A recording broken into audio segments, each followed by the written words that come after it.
नमस्कारम, नमो मिथिला में आपका स्वागत है। हम हैं M.K. झा। श्री राम जन्मभूमि अयोध्या के कारसेवकपुरम में 2 दिवसीय संगोष्ठी का आयोजन किया गया। इसमें श्री राम वनगमन यात्रा पर विस्तार से प्रकाश डाला गया। समारोह में मुख्य अतिथि के रूप में मुख्य सांस्कृतिक शोध न्यास नई दिल्ली के मुख्य न्यासी डॉक्टर राम अवतार जी मौजूद थे। समारोह का उद्घाटन श्री राम जन्मभूमि अयोध्या धाम के महासचिव चंपत राय ने दीप प्रज्वलित कर किया। समारोह की शुरुआत वैदिक विद्यालय के 5 छात्रों के मंगलाचरण गीत से हुआ। मुख्य न्यासी डॉक्टर राम अवतार ने राम तत्व का वर्णन करते हुए कहा कि भगवान राम से जुड़े स्थलों का संरक्षण संवर्धन सरकार करे। साथ ही उन्होंने कुटुम्बले जी द्वारा रामायण काल अभियांत्रित पर चर्चा की। वहीं जोशी जी द्वारा श्री राम विग्रह का इतिहास बताया। प्रोफेसर रविंद्र कुमार ने रामायण कालीन संस्कृति पर चर्चा की। सेवानिवृत्त ब्रिगेडियर राज बहादुर शर्मा ने रामायण काल के अस्त्र शस्त्र पर प्रकाश डाला। प्रोफेसर सुरेंद्र कुमार ने रामायण काल के भूगोल पर चर्चा की। सुशील चतुर्वेदी ने विश्व में राम पर जारी डाक टिकट के बारे में बताया। डॉक्टर राजेश शर्मा ने रामायण में वर्णित उपचार पत्ती पर प्रकाश डाला। वहीं आयुर्वेद पत्ती की चर्चा की। इंजीनियर विजय शास्त्री वायुसेना से सेवानिवृत्त अधिकारी ने भारत का रामायण काल का पुष्पक विमान, भारद्वाज विमान, विमान शास्त्र, अगस्त मुनि का अध्ययन पर अद्भुत ज्ञान के बारे में बताया। डॉक्टर राम अवतार जी ने पुराने वनगमन यात्रा को छोड़कर नया राम वनगमन मार्ग बनाने पर गहरी चिंता व्यक्त की और कहा कि मूल रास्ते को छोड़कर नया रास्ता का निर्माण किया जा रहा है। भारत सरकार के इस रवैये से राम वनगमन के मूल मार्ग से भटका होगा। वहीं अपनी इस यात्रा का प्रेरणा भगवान राम की कृपा को माना।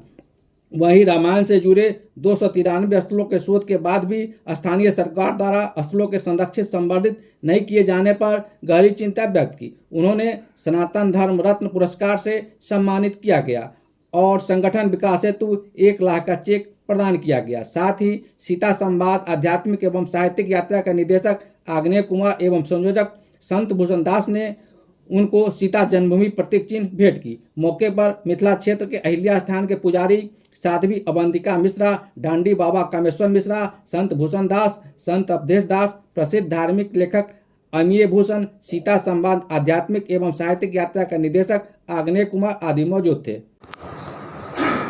सीता में भी राम है। सीता में राम को देखिए। सीता में ही सब चीज मिलेगा। राम में भी सीता, सीता में भी राम। हम उस स्थान पर जन्म लिए।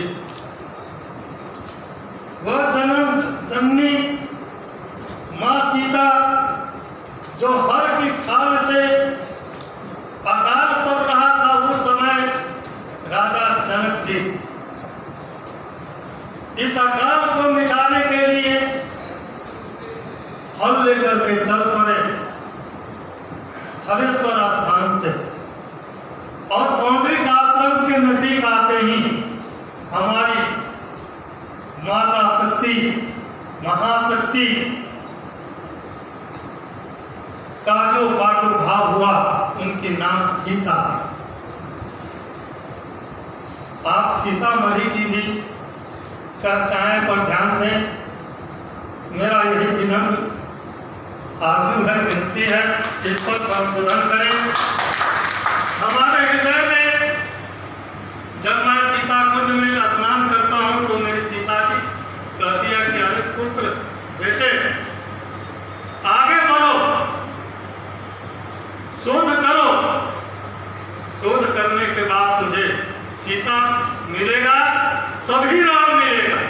याद रखिए, जब तक सीता की दर्शन नहीं होगी पुरुषोत्तम राम का दर्शन न होगा।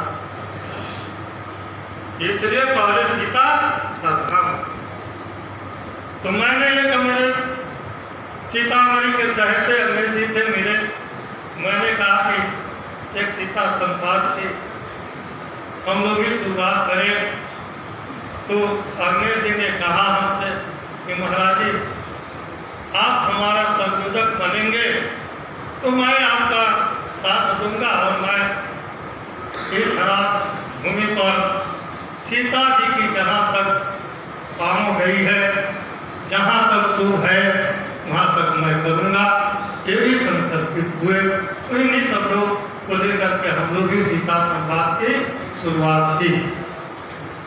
इसी बीच में मुझे खबर मिली आए। हमारे शर्मा जी से बार बार मेरी मुलाकात सीतामढ़ी धाम में होती है, जनपद का नाम होते रहे, ये तो धन्य है। ये रामावतार के नाम ही इनका क्या है, राम अवतार। जिस समय रामावतार हुआ, राम जी की प्रादुर्भाव हुआ, उसी समय उसी में उसी दल के एक नायक भी थे। वही नायक का कार्य आज इस कलयुग में जो शोध कर रहे हैं अपने पुरुषोत्तम, अपने प्रभु श्री राम की पद चिन्हों का। ऐसे महान वीर पुरुष आज पूरे भारत के अंदर में श्री राम शोध संस्थान की स्थापना की है। मैं इनसे बार बार मिला, इनकी भी आशीर्वाद मिलता रहा और ये बार बार कहते थे कि महाराज जी आगे बढ़िए, हम लोगों की सहायता कीजिए और हमारा सीतामढ़ी धाम इनके स्वागत में सुबह शाम हर समय नतमस्तक है। जय श्री राम।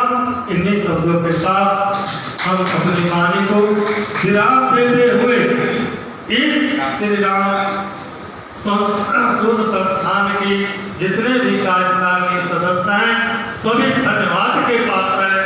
हो सकता है कि उस समय श्री राम के साथ बंदर भीड़ जितने भी थे गिलहरी जटायु उसी रूप में